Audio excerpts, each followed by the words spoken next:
The Mystery of the Four Postcards. Hello and welcome. Welcome to Input English. Today we have a fun episode. It has a little bit of mystery, a little bit of detective work, and it means a great deal to me because it deals with my childhood and my family. The episode comes from the fact that I found these four postcards online in recent weeks. I was doing a Google search related to a location in Canada where our family had gone many times. I found these four postcards and bought them for a few dollars. So the story begins actually when my mom was a teenager. After she graduated from high school, she was taken by friends of her family up to Ontario to vacation on a beautiful lake in Ontario called Crotch Lake. The name of the lake comes from the strange shape of this lake that was reminiscent of the crotch of a tree. That is, where the limbs come in and join the trunk of the tree. On the map, Crotch Lake is a very strange shaped lake. It also has a couple of other lakes attached to it, which adds to the strangeness of its shape. When my mom went as a teenager to this lake, they stayed at a place called Wilson's Lodge. This was family owned. It was for fishing and exploring the lake, and they had boat rental available.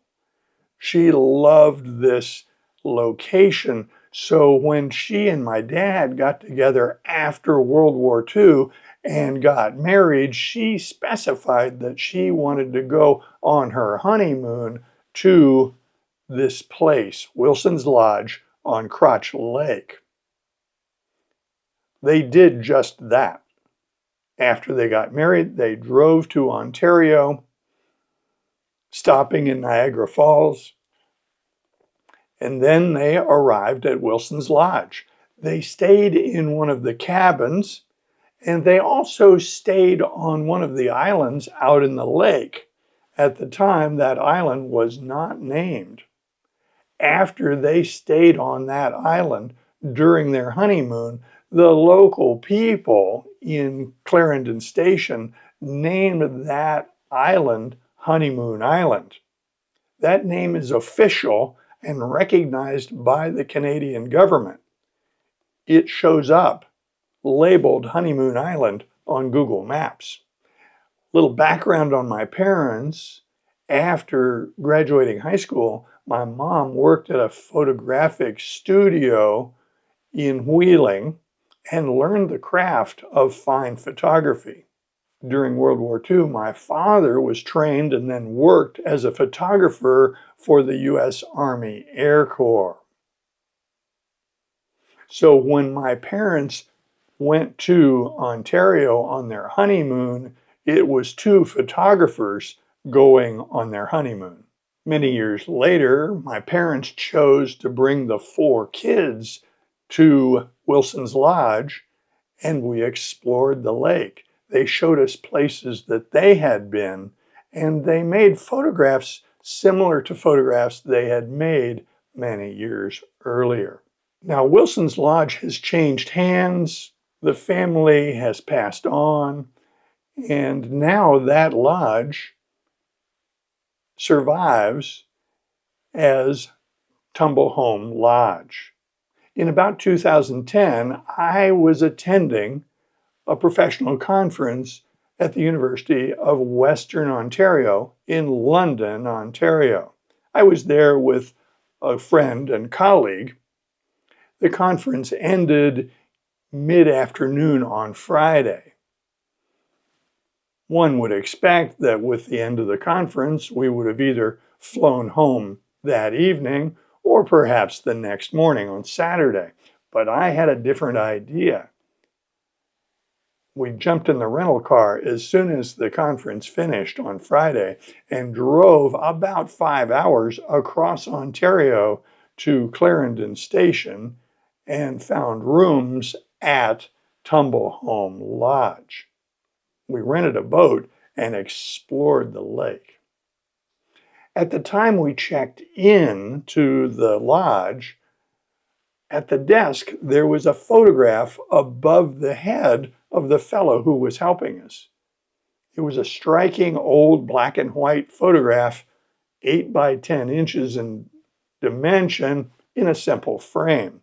I commented about that photograph, so he took it off the wall and handed it to me.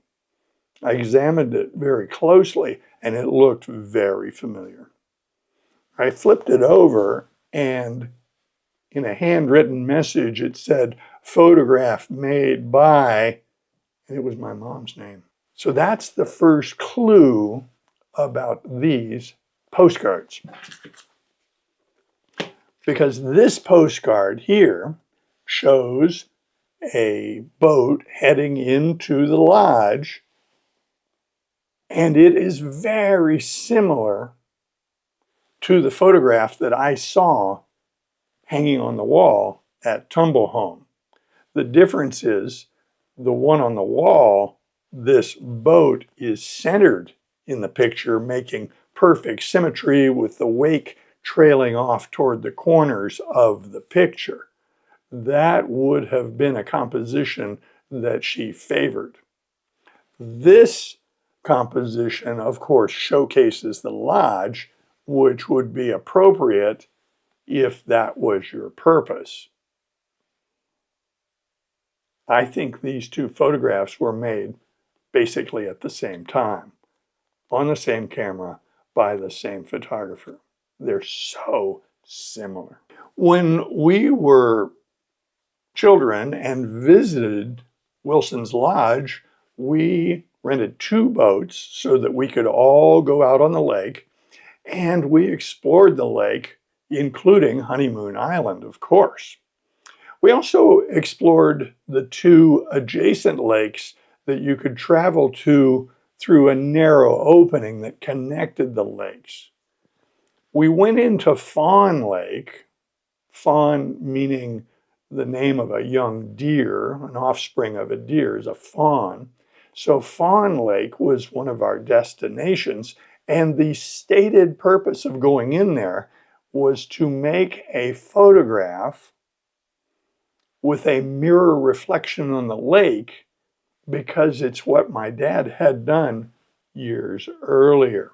When we got into Fawn Lake, the conditions were not suitable and we did not get a perfect reflection picture. But this picture was made in Fawn Lake and it is a perfect reflection. This is my dad's photographic style. He taught me to make photographs like this, and although I cannot prove it, it is my opinion that this was his work. The postcard, of course, is labeled Wilson's Lodge, Crotch Lake, Clarendon, Ontario. So this is part of this group of photographs. The next postcard that I got showed another mirror lake with reflection, but you can see in the foreground there is the beginnings of a waterfall as the lake flows out of the lake bed and into a river. Now, having explored Crotch Lake and the surrounding area, I know that Crotch Lake is controlled by a hydroelectric dam. Below that dam is a river, a creek, that goes into Kings Lake, and we never went to Kings Lake. Below Kings Lake, the water flows into Otter Lake, and we went to Otter Lake because at the edge of Otter Lake, where the water flows out of the lake bed and into the river, it looks just like this. So this depicts Otter Lake as photographed almost certainly by my dad in about 1947. This was his photographic style, and he took us to this location for the purpose of taking pictures. There's one more photograph here.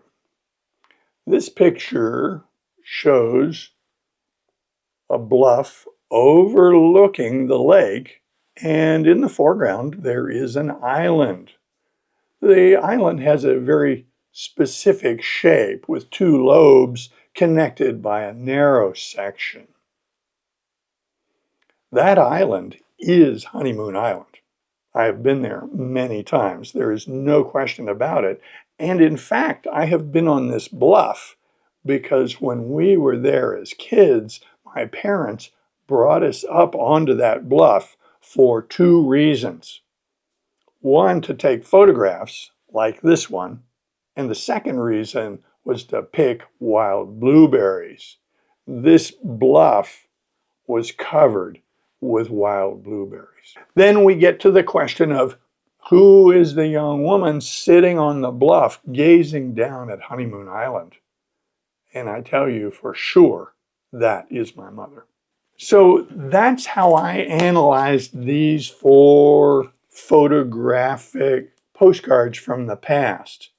One of them, the one with the boat heading back to the lodge, was actually mailed from Canada to an address in Indiana. The signature was just initials, but the initials are B and CE. Ordinarily, that would mean nothing.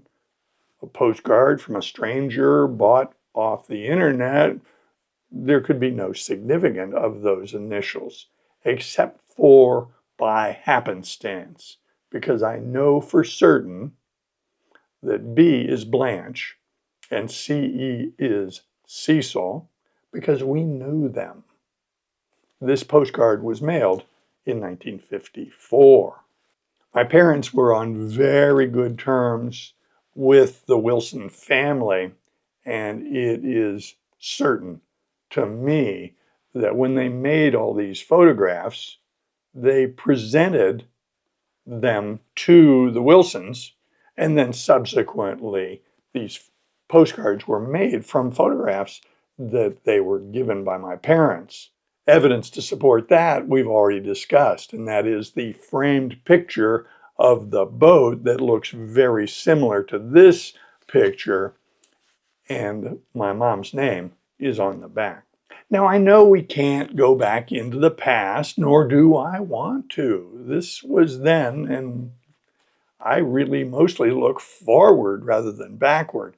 But sometimes in our current state, we run into artifact, things in a drawer, things in a filing cabinet, things in a photograph album, and it is very human to look back fondly on our experiences from our childhood or our family's lore. This has been very interesting to me because it seems so unlikely that I would, for a few dollars, buy postcards off eBay and then put together very solid circumstantial evidence that these 4 photographs were made by my own parents. And you can imagine the surprise to see a picture of my mother on a postcard that I could buy on eBay. So that's the end of this episode. I hope you enjoyed it. I invite comments below, and I hope you join us in future videos. See you soon.